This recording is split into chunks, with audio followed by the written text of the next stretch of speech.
23장 25절에서 39절에 있는 말씀 함께 보도록 하겠습니다. 오늘은 예루살렘아라고 하는 제목을 가지고 하나님의 말씀 함께 보도록 하겠습니다. 한 절씩 교독합니다. 화 있을진저 외식하는 서기관들과 바리새인들이요, 잔과 대접의 겉은 깨끗이 하되 그 안에는 탐욕과 방탕으로 가득하게 하는도다. 눈먼 바리새인이여, 너는 먼저 안을 깨끗이 하라. 그리하면 겉도 깨끗하리라. 화 있을진저 외식하는 서기관들과 바리새인들이여, 회칠한 무덤 같으니 겉으로는 아름답게 보이나 그 안에는 죽은 사람의 뼈와 모든 더러운 것이 가득하도다.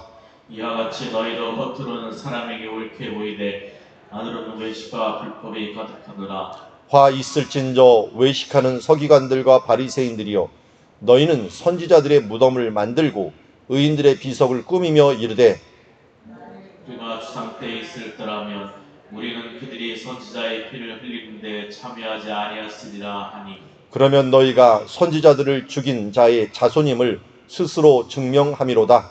너희가 너희 조상의 분량을 채우라. 뱀들아, 독사의 새끼들아, 너희가 어떻게 지옥의 판결을 피하겠느냐? 그러므로 내가 너희에게 선지자들과 지혜 있는 자들과 서기관들을 보내매 너희가 그 중에서 더러는 죽이거나 십자가에 못 박고 그 중에서 더러는 너희 회당에서 채찍질하고 이 동네에서 저 동네로 따라다니며 박해하리라. 그러므로 의인 아벨의 피로부터 성전과 제단 사이에서 너희가 죽인 바가랴의 아들 사가랴의 피까지 땅 위에서 흘린 의로운 피가 다 너희에게 돌아가리라. 내가 진실로 너희에게 이르노니 이것이 다 이 세대에 돌아가리라. 예루살렘아, 예루살렘아, 선지자들을 죽이고 내게 파송된 자들을 돌로 치는 자여, 암탉이 그 새끼를 날개 아래 모음같이 내가 네 자녀를 모으려 한 일이 몇 번이더냐? 그러나 너희가 원하지 아니하였도다. 보라, 너희 집이 황폐하여 버려진 바 되리라. 같이 읽습니다. 내가 너희에게 이르노니 이제부터 너희는 찬송하리로다. 주의 이름으로 오시는 이여 할 때까지 나를 보지 못하리라 하시니라. 아멘. 마태복음 23장은 바리새인과 서기관들에 대해서 신랄한 저주를 하는 그런 본문이라고 할 수 있습니다. 이사야서에도 나오는 사이클 중에 하나인 7가지 화에 대한 부분들을 여기서도 말하고 있습니다. 우리 이미 13절부터 화 있을진저 하면서 시작을 했는데요. 13절에는 계속 외식하는 서기관들과 바리새인들이여, 너희는 천국문을 사람 앞에 닫고 너희도 들어가지 않고 들어가려 하는 자도 들어가지 못하게 하는도다 라고 하면서 바리새인과 서기관들의 계속적으로 앞에 서 있는 문구가 외식하는 것. 외식하는 게 뭔지 아시죠? 겉으로 번지르하고 속으로는 실제적으로 아닌 사람들. 이런 사람들이 결국은 천국도 들어가지 못하지만 남도 못 들어가게 하는 일들을 13절에 한다고 했습니다. 15절에 화 있을진저 외식하는 서기관들과 바리새인들이여, 너희는 교인한 사람을 얻기 위하여 바다와 육지를 두루다니다가 생기면 너희보다 배나 더 지옥의 자식이 되게 하는도다. 한마디로 우리도 참 조심해야죠. 전도를 하고 그를 지옥의 자식으로 만드는 사람 중에 하나가 바리새인들과 서기관이라 그러는데, 전도하는 게 중요한 게 아니라 먼저 너희 가운데 외식하는 것들이 먼저 제거돼야 되지 않겠느냐라고 말합니다. 16절에 세 번째 화가 있어요. 눈먼 인도자여, 너희가 말하되 누구든지 성전으로 맹세하면 아무 일이 없거니와 성전의 금으로 맹세하면 지킬지니라 라고 이야기합니다. 돈에 눈이 먼 사람들, 하나님이 중심을 보시고 가치를 중심에 두는데도 불구하고 여전히 외모를 보는 이들의 모습을 보게 됩니다. 네 번째 화가 23절에 있었죠. 외식하는 서기관들과 바리새인들이여, 너희가 박하와 회양과 근처에 11조는 들이되 율법에 더 중한 바 정의와 긍휼과 믿음은 버렸도다. 하나님께서 중요히 여기는 이 부분들, 물론 11조 드리는 것들이 여기서 잘못됐다 그랬나요? 성경을 잘 보면은 우리 구원파라든지 뭐 이 신천지라든지 이런 데서 11조를 잘못했다고 얘기하는데요. 여기 본문에 나와요. 24절에 보면은 이것도 저것도 다 드려야 된다고 합니다. 그래서 이것도 버리지 말아야 돼. 11조도 드려야 되지만 그러나 진짜 중요한 의와 진리와 이 믿음에 대한 부분들을 너희도 함께 드려야 되지 않겠느냐. 겉과 속을 함께 드려야지. 또 어떤 사람은 내용이 중요하지. 그러니까 뭐 밖에 치장할 거 있어요. 아니 성경은 그렇게 얘기하지 않습니다. 내용과 겉을 같이 함께 드려. 우리의 영과 육을 함께 드리라고 했고 이 육을 그래서 하나님의 성령의 전이라고도 이 얘기를 했습니다. 함께 드리라고 분명히 얘기를 했고요. 이제 다섯 번째 재앙이 화가 25절 오늘 본문에 나오는 거예요. 외식하는 서기관들과 바리새인들이여 잔과 대접의 것은 깨끗이 하되 그 안에는 탐욕과 방탕으로 가득하게 하는도다. 속을 쳐다보니까 중심을 보시는 하나님이 딱 보니까 이 너희들의 겉은 번지르 하면서 매일같이 손을 씻고 또 식사를 하고 정결례를 하는데 너희 안에 탐욕과 방탕으로 가득하도다. 우리 중심을 보시는 하나님 앞에 다 들켜버린 거죠. 그래서 겉은 그럼 깨끗하게 안 해도 되느냐? 여기도 똑같이 얘기하고 있어요. 겉도 깨끗이 하라는 거예요. 바리새인들이여 너희는 먼저 안을 깨끗이 하고 그리하면 겉도 깨끗하리라. 안부터 깨끗하게 해야 되지 않겠느냐라고 말씀합니다. 그래서 우리의 삶 속에서 우리의 중심이 하나님 앞에 올바르게 돼야지 겉만 깨끗하면 바리새인과 서기관처럼 된다는 것입니다. 형식주의자가 되어버린다는 것이죠. 27절 보면 화 있을진저 외식하는 서기관들과 바리새인들이요 회칠한 무덤 같으니 겉으로는 아름답게 보이나 그 안에는 죽은 사람의 뼈와 모든 더러운 것이 가득하도다. 이와 같이 너희도 겉으로는 사람에게 옳게 보이되 안으로는 외식과 불법이 가득하도다. 25절이나 27절이나 비슷한 면이 있지만 이 25절은 깨끗하게 하는 것이고요. 27절은 치장하는 것입니다. 아름답게 하는 거예요. 두 개는 약간 틀리지만 그러나 이 방향은 똑같습니다. 안으로부터 먼저 이 새롭게 하라. 이 죽은 뼈와 같은 것이 더러운 것이 가득한데 회칠한 무덤이라고 하는 것은 뭡니까? 무덤이니 여기 건드리지 마라. 왜 이 속에 죽은 뼈들이 있다라고 하는 것들을 의미하는 거고 뼈들이 썩어가고 있으니까 냄새난다. 근처에 오지 말라라고 하는 건데 그런 모습으로 너희가 살고 있다라고 이야기하고 있습니다. 겉으로는 잘 치장하지만 이 속으로는 너희가 이렇게 돼 있구나 하는 모습을 봅니다. 우리가 깨끗한 것, 또 아름답게 하는 것, 나쁜 것 아니고 또 좋은 겁니다. 그렇지만 더 좋게 하는 것들, 진정한 하나님이 보시기에 좋은 것들은 속을 깨끗하게 하고 속을 아름답게 만들어 나가는 것.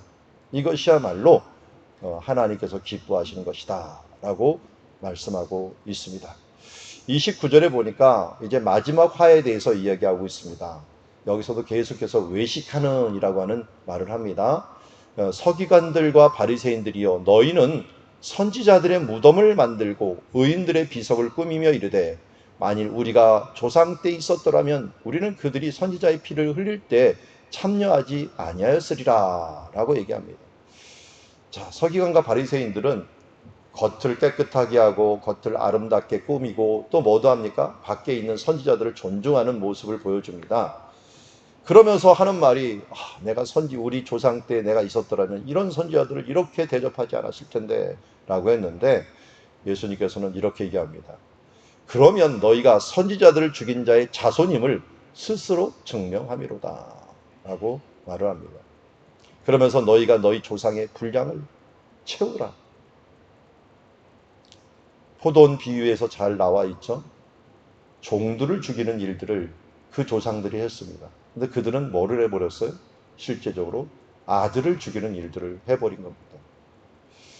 그런 일들을 하고 있는 바리새인과 서기관들 성경을 가장 잘 안다고 하고 그리고 그 성경을 소중히 여긴다고 하고 그것을 아름답게 꾸미고 그 숫자를 세면서 하나하나 1.1획도 틀리면 안 된다고 하면서 그들이 했던 사람들이 언젠가 외식하게 되고 겉만 꾸미게 되고 하나님이 중심을 보신다고 하는데도 그 중심으로는 썩어져 있고 또 뼈다귀들만 남아갖고 냄새나는 인간이 돼 있고 다른 사람들에게 나라면 그렇지 않을 거라고 했는데 실제적으로 너희가 더하도다라고 하는 남의 이 티끌은 보되 자신에 있는 눈에 들보는 보지 못하는 그런 모습을 보여주고 있습니다. 여러분, 이 바리새인과 서기관들의 앞에 수식하는 외식하는 자가 돼버리면 이렇게 된다는 것입니다.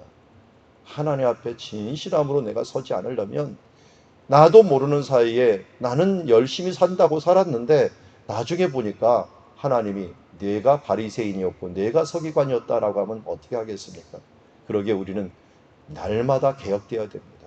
그래서 우리 개신교를 갖다가 그냥 개신교라고 하는 개혁주의라고 하는 말을 앞에 붙인 것은 날마다 개혁되어야 되는 거예요.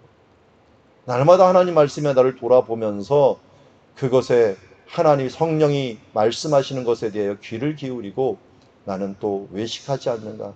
나는 또 나도 모르게 겉만 꾸미고 겉만 번지르는 삶들을 살고 있지 않은가를 한번 돌아보는 우리들이 되었으면 좋겠습니다. 자, 이렇게 화가 끝나고 예수님께서 아주 신랄하게 그들의 또 문제들을 지적하십니다. 그들을 향하여 33절에 얘기합니다. 뱀들아, 독사의 새끼들아. 이거 예수님이 오늘 중요한 욕은 다 하는 것 같아요. 이스라엘에서 욕 중에 회칠한 무덤들아 이렇게 말하는 거 큰 욕이거든요. 그런데 이번에는 또 아니 직설적으로 뱀들아 독사의 새끼들아라고 이야기를 하고 있습니다. 너희가 어떻게 지옥의 판결을 피하겠느냐. 그러므로 내가 너희에게 선지자들과 지혜 있는 자들과 서기관들을 보내매 너희가 그들 중에 더러는 죽이거나 십자가에 못 박고 그 중에 더러는 너희 회당에서 채찍질하고 이 동네에서 저 동네로 따라다니며 박해하리라. 자, 이 일을 이미 해왔고 앞으로도 계속적으로 할 것입니다. 우리 사도들 중에 십자가에 못 박혀 죽은 사람들이 얼마나 많습니까? 야고보도 작은 야고보도 십자가에 못 박혀 죽은 걸로 알고 있고요. 우리가 잘 아는 베드로도 거꾸로 십자가에 못 박혀 죽었습니다. 그런데 그 중에 가장 큰 역할을 항상 담당했던 사람들, 뭐 이방인들도 했지만 유대인들이 이 부분들에서 박해하는 일들에 이 선동에 섰던 모습을 보게 됩니다. 그러다 보니까 과거에도 그렇고 현재도 예수님 비기고 앞으로도 그렇게 하는 이런 유대인들과 이런 바리새인과 서기관들의 이 모습들, 유대인들 중에서는 사도들과 같은 하나님의 복음을 전하는 자들도 있었지만 바리새인과 서기관에 속해 있어갖고 그곳에서 벗어나지 못한 자들은 결국 하나님의 나라를 박해하고 있고 박해할 것이기에 그들에게 재앙을 선포하게 됩니다. 지옥의 판결이 있을 것이다 라고 말합니다. 어느 정도로 큰 심판이 있냐 봤더니 35절에 보니까 의인 아벨의 피로부터 성전과 제단 사이에서 너희가 죽인 바가랴의 아들 사가랴라고 이야기했습니다. 사가랴의 피. 이 아벨의 피라고 하는 걸 잘 알 수 있죠? 아벨은 누구의 동생이었어요? 가인이었죠. 가인이 아니 예배드리고 자기는 하나님과 교류하는데 그것에 분을 내갖고 우리 시편 2편에 보면은 이 악인들이 분낸다고 했잖아요. 분내갖고 괜히 꾀를 해갖고 의인을 죽이려고 하는 것처럼 가인이 분을 내갖고 아벨을 죽였습니다. 그래서 이것을 의인의 피라고 얘기합니다. 그런데 또 한 번 이 부분들이 의인의 피의 대표적인 사건이 하나가 일어나죠. 성전과 제단 사이에서 스가랴 혹은 사가랴라고 부르는 이 사가랴를 죽인 일이 있습니다. 누가요? 요아스 왕 때입니다. 요아스 왕 때 여호야다라고 하는 대제사장이 있었는데 이 제사장이 요아스가 1살 때 이 아달랴라고 하는 아합의 딸이 대대적인 숙청 작업을 하면서 이 다윗의 자손을 다 죽여버렸어요. 그 중에 한 명이 딱 남아갖고 그 한 명이 대제사장 여호야다에게 맡겨지게 되었죠. 그가 어떻게 보면 삼촌 역할을 하는, 친족으로 보면 삼촌 역할을 하는데 그가 이를 키우면서 7살 때 아달랴를 처분하고 이제 왕으로 세웁니다. 왕으로 세워갖고 이 여호야다가 있을 동안은 좋은 멘토가 돼갖고 이 사람이 130세까지 살아요. 그러니까 얼마나 이 사람의 고마웠는지 요아스도 이 사람의 이 제사장의 무덤을 갖다가 다윗의 무덤에 같이 넣었습니다. 우리의 가문을 살려준 사람이다. 그래갖고 그가 있는 동안은 제사장의 지도를 받아서 너무 잘했는데요. 근데 그가 죽자마자 어떻게 됐느냐? 바로 배신을 합니다. 그래서 지방 호족들의 말을 듣고서 여호와의 말씀을 듣는 게 아니라 사람들의 말을 듣기 시작하는데, 그때 나서 갖고 그렇게 하면 안 됩니다라고 하면서 성전에서 외친 사람이 사가랴예요. 그 사람이 여호야다의 아들이 아니라 바가랴의 아들인데요. 왜 이 말이 왜 나오냐면 아들이라는 표현이 손자도 되거든요. 여호야다가 먼저 죽은 거예요. 근데 죽었는데 그의 아들이 살아있어. 그 사람이 바가랴고 그의 손자가 사가랴예요. 근데 사가랴가 이 3대지만 워낙 나이가 많게 죽었기 때문에 사가랴도 선지자 역할을 할 수 있고 제사장 역할을 하고 있는 중에 있었죠. 젊은 피에 이 부분들을 얘기를 했는데 성전에서 그것도 죽여버려요. 선한 말, 정의로운 말을 했다고 해서 그를 밖으로 끌어낸 것도 아니라 바로 제사장을 성전에서 죽이면서 의로운 피를 흘린 대표적이고 또 잔인한 사건이 되면서 요아스는 나중에 결국 왕이 즉위를 끝내지 못하고 살해가 되는 일들이 벌어지게 되는 것을 보게 됩니다. 그래서 이런 의로운 피를 흘린 것이 바로 태초부터 시작해서 너희가 성전, 제1성전이 솔로몬의 성전이 멸망하기 직전까지 흘렸던 모든 피처럼 너희들이 흘렸던 의로운 피가 지금도 너희들을 심판하는 그런 피가 될 것이다 하면서 지옥의 판결이 이를 것이다. 그리고 내가 진실로 너희에게는 이것이 다 이 세대에게 이제 쏟아져 버릴 것이다 라고 얘기합니다. 그래서 예수님이 죽으신 다음에 40년 이전에 로마가 와서 이들을 다 죽이고 예루살렘을 멸망시킨 것을 보게 됩니다. 예수님은 그것을 바라보았죠. 그러면서 37절에 이렇게 얘기합니다. 예루살렘아, 예루살렘아, 선지자들을 계속적으로 죽이고 내게 파송된 자들을 돌로 치며 암탉이 그 새끼를 날개 모름같이 내가 내 자녀를 모으려 한 일이 몇 번이더냐. 그러나 너희가 원하지 아니하도다. 예루살렘은 어떤 장소였습니까?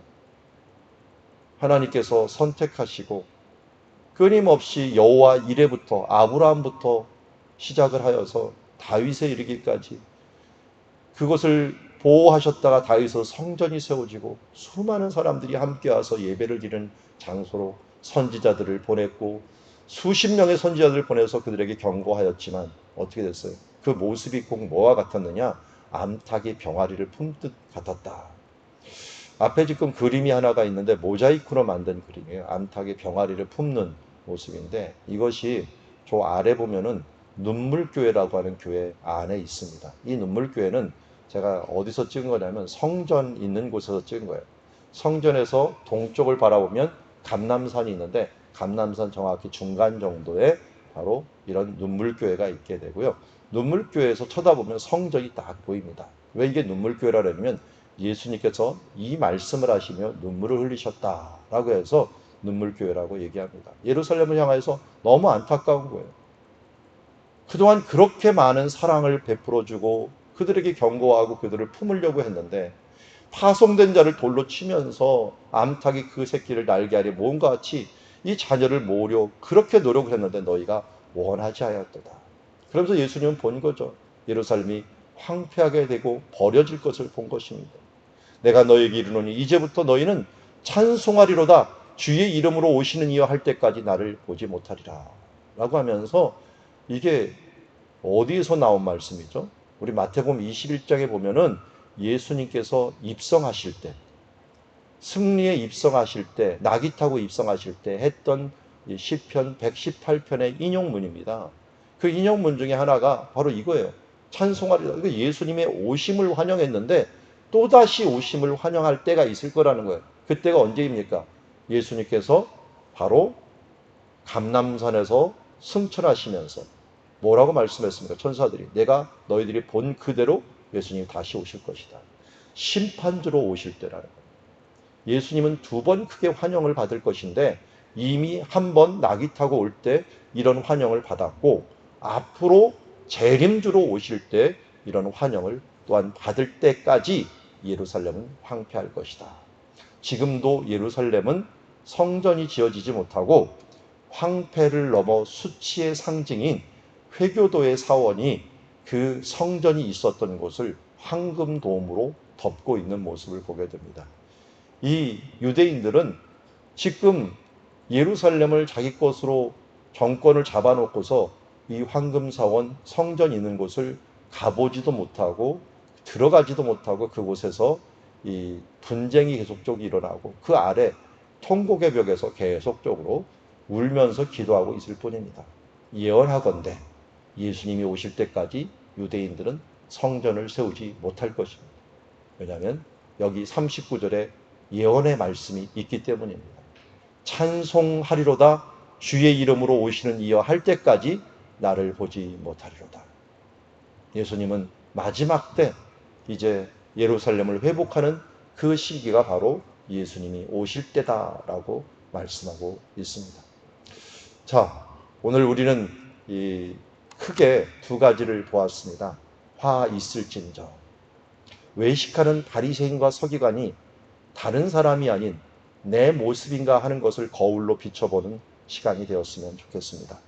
두 번째는 하나님께서 그렇게 은혜를 베푸시고 자비를 베푸시고 우리에게 최선을 다하셨건만 예수님의 그 한숨 소리와 안타까움의 외침 소리가 우리 가운데 있지 않은지, 예루살렘아 예루살렘아 할 때 나를 향하여 부르는 음성이 아닌가, 문범아 문범아 하면서 나를 향하여 외치는 것이 아닌가를 한번 돌아보면서 내게 베푸신 은혜 앞에 합당한 삶을 살아가는 주의 자녀들이 되기를 주의 이름으로 축원합니다.